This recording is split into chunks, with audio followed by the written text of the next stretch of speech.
Hey there, everybody. We are going to look at this painting by Claude Monet, a famous Impressionist painter. And he's an Impressionist because he would do little impressions of objects or light, or his little brush strokes to just kind of sort of show the impression of something so that far away it would look like the real thing. But then up close, you would see just his little itty bitty brushstrokes are almost like little mosaic bricks or little Legos that he painted to fill the space and give the impression of light or flowers or lily pads or this bridge across the pond. So he had a lot of gardens and loved to use that as his inspiration.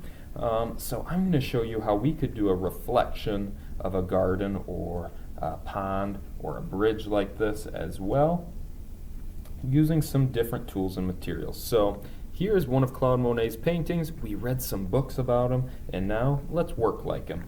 So you're going to need a piece of paper, and we're going to fold it in half so that we have a top half and a bottom half. So I'm going to fold it so that my top meets the bottom, and once they are even, I'm going to press my paper down to create a fold. Once you've folded it and put that crease in it, you'll open it back up, and then just so that you can see it a little bit better, I'm going to put a line on that crease just so that that's kind of like our barrier. So we don't want to go into the bottom half right now. We are only going to work in the top half. So in the top half, you can use pencil first, keep it light so you get it right. I'm going to just dive right in with marker. You need to be using washable markers for this to work. So there are different brands that work, like Crayola, Rosart, Crazart, Mr. Sketch. As long as it's a washable marker and not a Sharpie, this is going to work for you. So I'm going to show you how we could do a bridge over the pond, or you could do something else as well to show a reflection. But since things mostly reflect in water, we're going to have our bridge over water. So I'm going to make the bridge first. I'm going to connect almost like a rainbow from one corner to the other. A nice curved line. I'm going to do the exact same thing above it. So this will be like where you hold on to so you don't fall off the bridge, but then the bottom part's like where you would walk on. And I'm going to make some railings in between as well. Now if you want to do a different kind of bridge, that's a-okay. I'm just doing one that kind of looks like that painting by Claude Monet.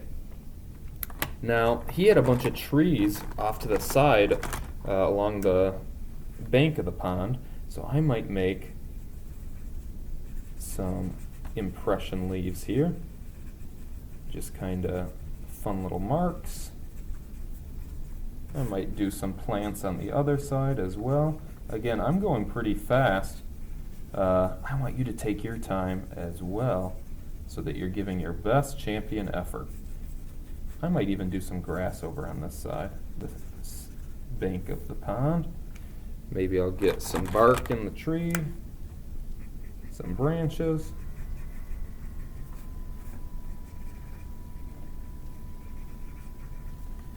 And then I'll start the water here under the bridge.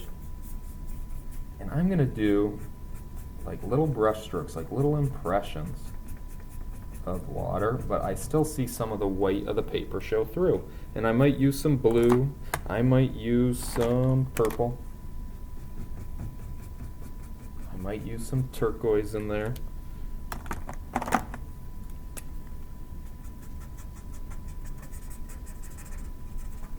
And I might also add maybe a lily pad,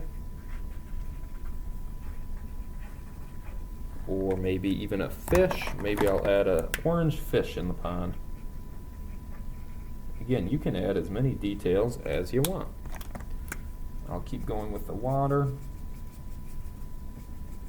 And maybe I'll have something on the bridge as well. Maybe I'll have, I don't know, let's see, maybe a cat's on the bridge. Maybe the cat's sitting up on the bridge looking at the fish below, wondering if it should pounce and attack it. Maybe I'll even have a person on the bridge.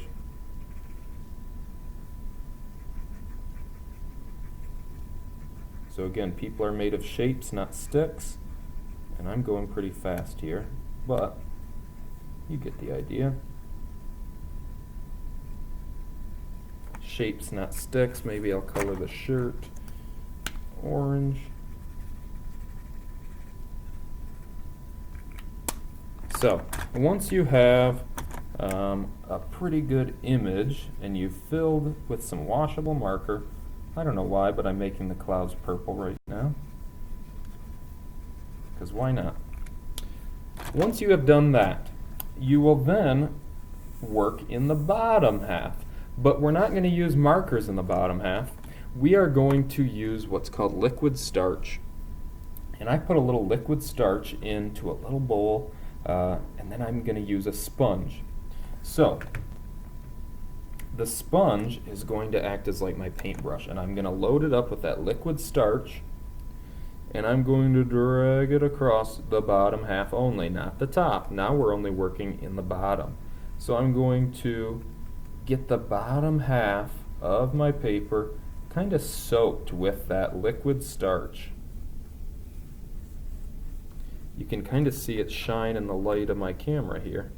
Once you've covered the entire bottom section, I'm going to go over another time here just to make sure. Once you've completely soaked it with the liquid starch, you're then going to fold your paper back like how we started and scrub-a-dub-dub.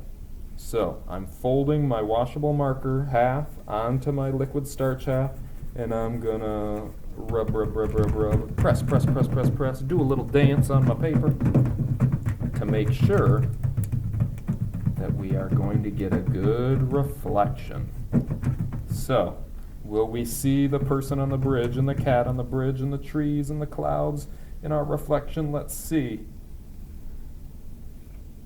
Wow, we do. Look, the bridge now looks upside down in the reflection. The fish is there, the lily pad's there, the trees and the clouds and the cat are there. So, liquid starch meets washable marker to make a cool print and reflection. Wow, that is pretty impressive. And I'm going to show you that you can do that with anything. If I think of the word symmetry, the same on both sides, I think of a butterfly.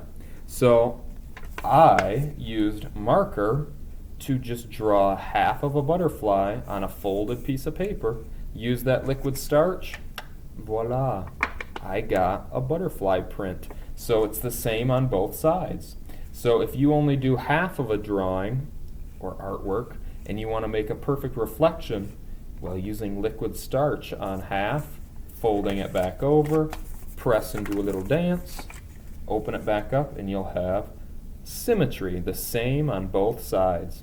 So a butterfly has symmetry, some other insects and bugs have symmetry. You could just make a cool design that has symmetry, the same on both sides, or you could make a reflection, just like we did with the Claude Monet bridge.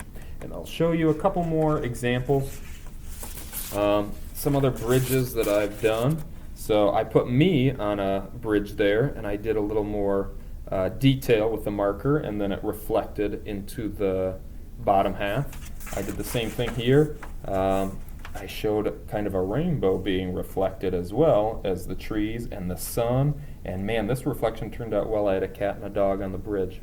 So you can do perfect reflections and perfect symmetry prints by using washable markers, a folded piece of paper, and some liquid starch. So, I hope this has inspired you to do some cool reflection prints, some cool symmetry prints. I can't wait to see what you come up with. Keep up the good work. Adios, amigos.